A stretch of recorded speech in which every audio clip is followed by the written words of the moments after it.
All right, so let's be honest. When you hear the word staff meeting, do you feel excited, or do you immediately start thinking of ways to fake a scheduling conflict?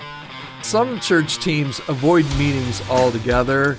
Others spend so much time in meetings that they barely have time for ministry. So what's the right balance? And more importantly, how do you make your staff meetings actually matter?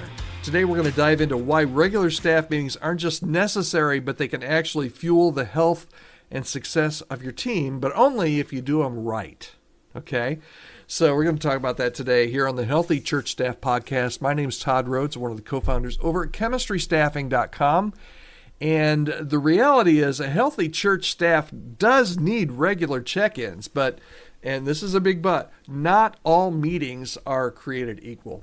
You know that. I'm not telling you anything you don't know. And when it comes to church staff meetings, there are really two extremes, and I've seen both in multiple churches. The first extreme,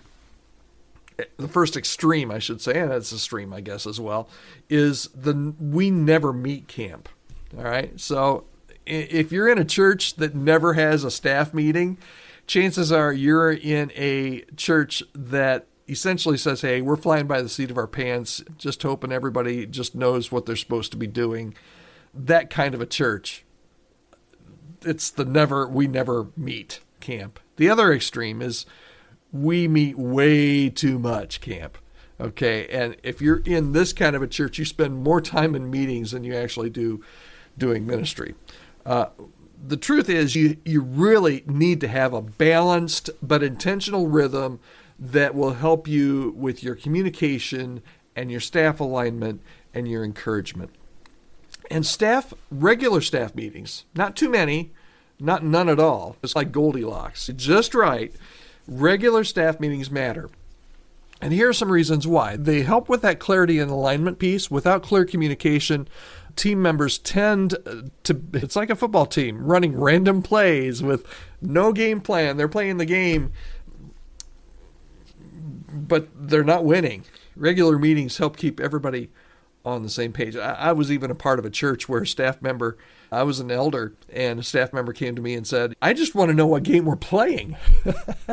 Yeah. So anyway, clarity and alignment is one of the reasons why regular staff meetings really make a difference.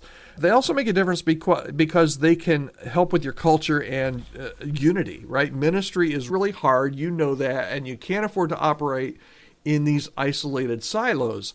Staff meetings help to build trust. They help to tear down those silos. They help to build that trust and camaraderie that you absolutely have to have. And it helps to also build that sense of shared mission. And it also includes, staff meetings help you with your accountability and your momentum. Just those regular check-ins help people stay focused on priorities of the organization and your church and help prevent that ministry drift. It puts up some of those guardrails that you need. So if you don't set direction intentionally, and meetings are one of the evil ways that you have to use to do it, right? If you don't set that direction intentionally, ministry can quickly turn into just putting out fires. We've all been there. And then the last reason I think it's really important for you to have regular check-ins, regular church staff meeting is for no other reason than to encourage each other and pray with each other. And sometimes staff meetings aren't about necessarily logistics and this and that and making sure everything, all the heavy lifting gets done. And it's not all about that. Sometimes your team needs to share wins. We talked about that yesterday here on the podcast. Sometimes, though, your team just needs to pray for each other and to be reminded and support each other. This is why we do what we do. Okay, so here's the bottom line for today.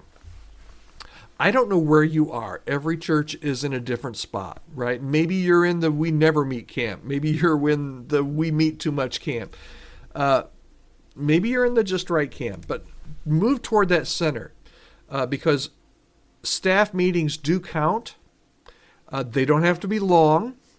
They don't have to be boring. Matter of fact, if they're too long, you might not be having enough. If they're too boring, you may be having too many. They do need to be consistent, though. They need to be clear, and they need to be intentional, and they need to be planned. We're going to be talking about staff meetings more here in the future here on the podcast, so keep watching, keep listening as well. Try this. something for you to try. In your next staff meeting, start with some wins. We talked about this, I believe, yesterday on the podcast. Take 5 minutes and just ask your team, hey, what's one thing that's really going well? Or what's one thing that went well this past week? And you'd be surprised how just even that little habit takes no more effort on your part. It can change the entire tone of your staff meetings. I would love to hear, what is your staff meeting rhythm like? Do you love it? Do you hate it? I'd love to hear about it. Shoot me an email anytime, podcast@chemistrystaffing.com. And if your church is struggling with any kind of staff issues, team alignment, hiring the right staff people, I'd love to hear about that as well and see if there's a way I could partner with you. Chemistry Staffing and my work at Chemistry is all about helping churches and individuals build healthy, effective teams. So reach out anytime, podcast@chemistrystaffing.com, so we can keep this conversation going, just you and me. All right, thanks. Remember, healthy staff meetings make for healthier teams, and healthier teams make for healthier churches. You've got this. I'm with you. I'm for you. And I'll see you right back here